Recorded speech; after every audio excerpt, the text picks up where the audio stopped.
Jesse Blake Sports Report with Jesse Blake.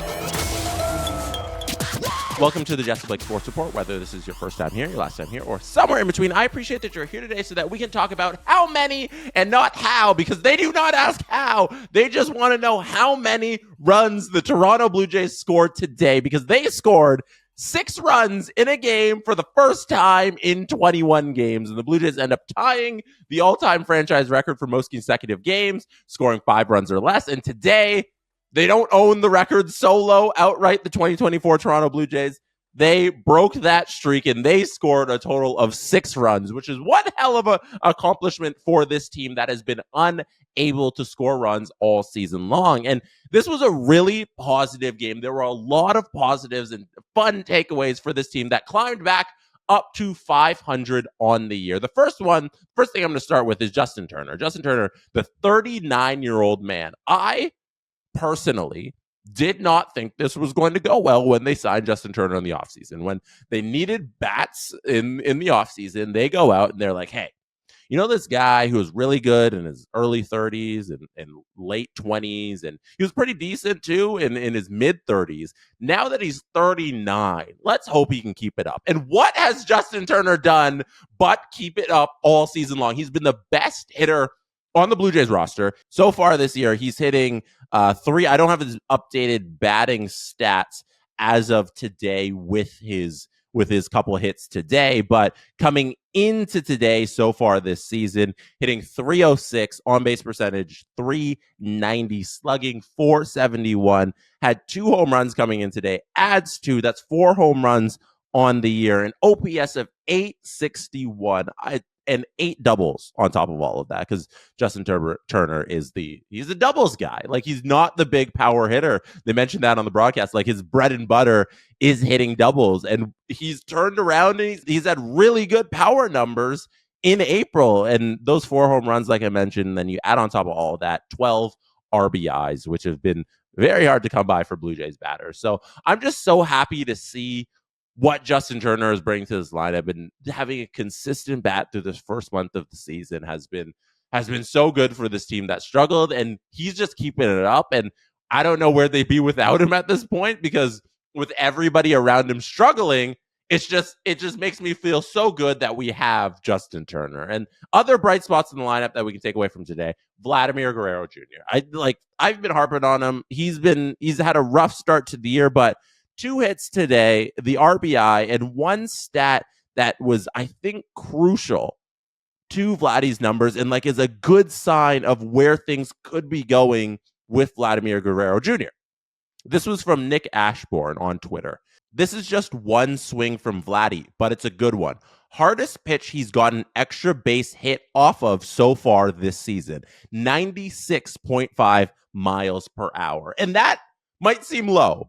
And that's because it is low. Vladdy should be hitting harder pitches, but it's going to take a little bit to get his swing up to speed. And he pulled that ball. He pulled it into left field as the right-handed hitter. And that's a positive sign. That is a very good takeaway, that he's been able to hit a harder pitch. He's been struggling on hard-thrown fastballs. He hasn't been able to get his bat turned around. And there's been a lot of speculation about a lot of swing changes to Vladdy's game, and I think you can see them if you just compare his swing from 2021 to now. You can see he's gone through a whole bunch of changes in his swing, and it's taking a little to get up to speed. And here today, he had 2 very hard hit balls, and having this one he hit a 96.5 mile an hour pitch, that's a very positive takeaway from Vladdy.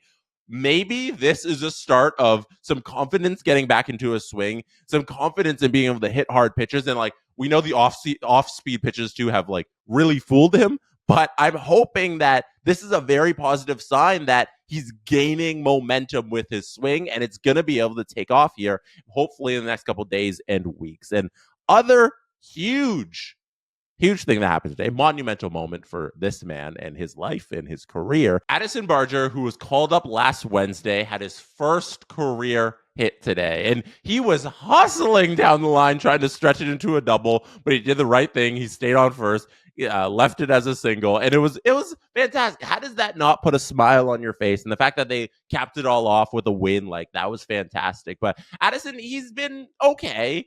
I think what he brings defensively has been spectacular. Like 10 out of 10, no problems with his defense so far. It's just he's been struggling at the plate. He's had a whole bunch of strikeouts. Like looking at his game log here and just where he's been striking out consistently. Like we'll go through the numbers right now as I pull them up.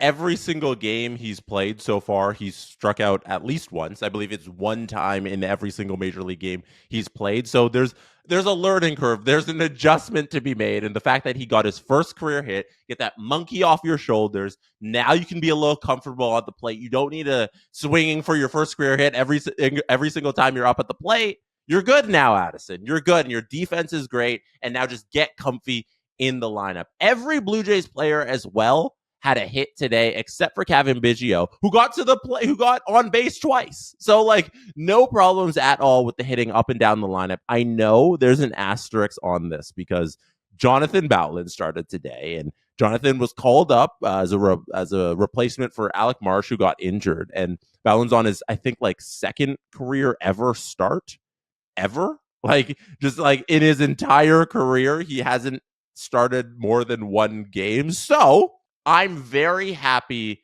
that the Blue Jays took advantage of that, because the Blue Jays of yesterday and the day before and the day before that, the team that could not score more than 5 runs in the game, would not take advantage of a pitcher who is making his second career start and is not major league ready. Like this is somebody who should probably coming out of relief or probably should just be back down in AAA still working on his game. And they took advantage of it today, and that's what you want to see. These are the little things you can take away when you're struggling at the plate. When you have a pitcher who isn't used to major league competition, who probably shouldn't be on the mound, you want to see the team jump on that, and that's what they did up and down the lineup. So very positive day for the Toronto Blue Jays. And on the mound, Yariel Rodriguez, not great. His command isn't there. Like, how many times in this game did he get up on a batter? It's like 1-2 in the count, and then he ends up walking them. Like, I felt like that happened with every single batter, or it'd be like